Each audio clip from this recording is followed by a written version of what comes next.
자, 다음은 5번부터 8번까지 봅시다. 자, A에서 E 중 그 성격이 다른 것 고르는 문제였고요. 정답은 5번에 2가 됐었죠. 얘가 성격이 가장 달랐고, 자, 각각 부분이 A는 수먹이는 아이들이 상마름을 능욕한다. 결국 우리가 본문 해석할 때 이 집안에서는 위계질서가 무너졌어요. 위계질서 사라졌어요. 라는 얘기였고요. B는 옳지 못하게 재산을 모아서 제일만 하려고 한다. 이건 고공들이 사익을 추구한다 라고 얘기하고 왔었죠. 자, C에 풀치거니 맺히거니 하면서 싸우고 돕다가 한다 라는 건 고공들의 편가르기와 그들 간의 다툼과 관련된 이야기이고, 그리고 D에 제 소임 다 가리고 몸을 끓일 뿐이다, 자기 몸 살릴 뿐이다 라는 건 자신의 소임을 다하지 않는, 자기 역할을 다하지 않는 이 고공들의 모습과 관련된 얘기였죠. 결국 1번에서 4번까지, 즉 A에서 D까지의 모습은 모두 무엇에 대한 이야기였냐 라고 하면 결국 이것들이 지금의 문제 상황을 일으킨 이 고공의 잘못과 관련된 얘기였죠. 고공들이 이러한 잘못을 해서 우리 집이 이렇게 어려워진 게 맞아요 하고 고공의 입장에서, 신하의 입장에서 인정하는 부분들이 됐는데, 마지막 5번에 집이를 고치거든 이 머슴들을, 종들을 휘어잡아라 라고 이야기하는 건 이러한 문제 상황과 관련된 이야기가 아니라 이것의 해결과 관련돼서 이 주인, 즉 임금에 대해서 충고를 하는 내용이었죠.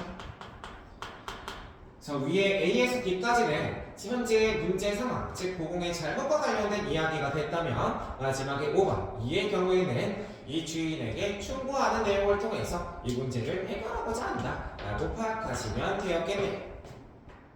자, 다음에 6번. 나이 나타난 화자의 태도를 고려했을 때 화자가 마누라에게 할 말로 가장 적절한 것 문제고요. 자, 여기서 먼저 1번일 수 있어야 됐던 건 결국 작품 볼 때 화자가 마누라에게 어떤 태도를 보이는가, 어떤 감정을 가지고 있는가, 그래서 이런 것들을 통해서 무슨 말을 하려고 할지를 생각해 놓으시면 됐었죠. 자, 그래서 이 집 주인인 마누라에게, 혹은 우리나라의 임금인 이 마누라에게 화자가 보고, 혹은 신하의 입장에서 보이고 있는 것들, 뭐 두 가지로 나눠서 얘기를 할 수 있었습니다. 결국 첫 번째는 옷 같은 얼굴이 편하실 적 몇 날이니 하고 안타까움을 보였던 것 하나고요. 두 번째는 도로혀 헤어하니, 즉 돌이켜서 생각해 보니까 지금의 상황에는 이 주인의 잘못도 있다 하고 책임을 있다라고 얘기하는 부분, 두 가지로 나눌 수 있었지. 자, 그럼 이 두 가지만 파악해 놓고 보기들 중에서 할 말로 가장 적절한 거 골라주시면 되죠. 그래서 정답은 2번이 되었습니다. 2번. 그래서 의논할 상대도 없이 혼자 걱정하는 것, 난 안타까워요, 슬퍼요 라고 얘기하는 것 골라주시면 됐을 텐데, 이 두 개 중에서 앞에 있는 옷 같은 얼굴이를 활용해서 보기를 만들어 준 거네요.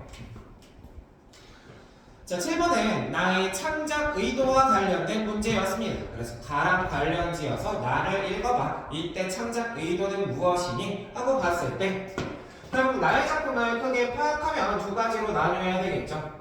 그래서 가의 화자가 얘기하고 있었던 도공의 잘못, 이거 맞다, 잘못 있는 거 맞고, 근데 그냥 나 잘못했어요 하고 끝나는 게 아니라 결국 주인에 대해서 충고를 하는 거죠. 지금의 상황에는 우리가 주인, 관리 잘못도 있다 보니까 이것들 이렇게 하시면 좋겠어요 하고 충고하는 내용이 들어갔습니다. 자, 그래서 정답은 3번이 됐어요. 3번. 결국 주인에 대해서 충고하고 있는 내용을 통해 봤을 때 지금의 문제 상황에 대해서 임금님이 이렇게 해주시면 해결할 수 있을 것 같아요, 혹은 이 국가가 재건될 수 있을 것 같아요 라는 말을 하고 싶었던 거죠.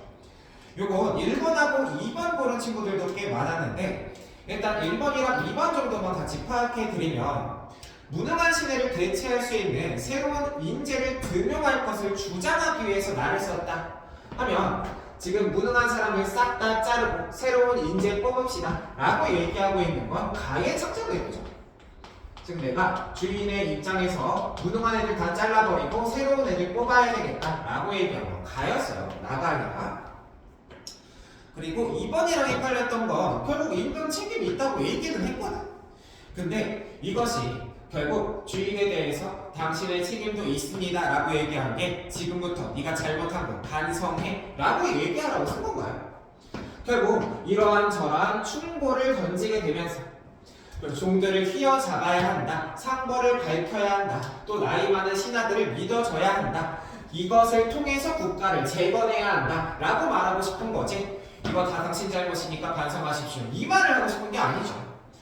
결국 이것이 반성하라고 쓴 것이 아니기 때문에 결국 이걸 고쳐서 새로운 방향으로 나아가자, 이쪽이 조금 더 적절한 보기라고 볼 수 있겠다. 그래서 2번이랑 헷갈리신 분들은 여기 체크하시면 되겠고요. 자, 마지막 8번. 자, 보기 내용은 우리가 작품과 작품 간에, 즉 텍스트와 텍스트 간에 서로 대화가 일어나는 경우가 있어요 라고 정보를 줬죠. 보통 이런 것들을 문학에서 더 크게 묶었을 때 이 텍스트와 이 텍스트가 서로 관련이 있어. 그래서 상호 텍스트성이라고도 얘기하는 개념입니다. 그래서 이 작품에서 우리가 파악하고 가야 하는 상호 텍스트성은 가의 고공가가 주인이 이 고공들에 대해서 훈계하고 또 계도하려는, 가르치려는 내용이 되었다고 했을 때 나가 이것에 대한 답장이었다는 거죠. 그래서 고공 답주인가는 내가 고공의 입장에서 주인에게 답을 한 거다. 그래서 이것에 대한 답이다 라는 것이 둘간의 상호 텍스트성이었습니다. 그래서 요 점을 중점으로 보기를 확인해 주셨으면 됐을 텐데, 자, 이 중에 적절하지 않은 것 답은 4번이었어요. 4번.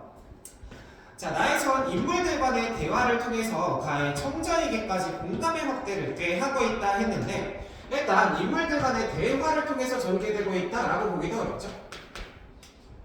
그래서 나의 화자는 고공의 입장에서 이 나 작품의 청자, 즉 주인에게 이야기를 하고 있는 거였어요.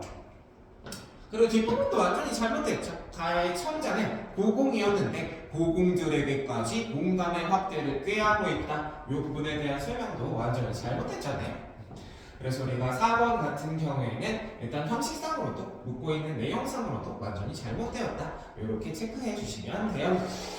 자, 그래서 1번부터 8번까지 해설이었습니다.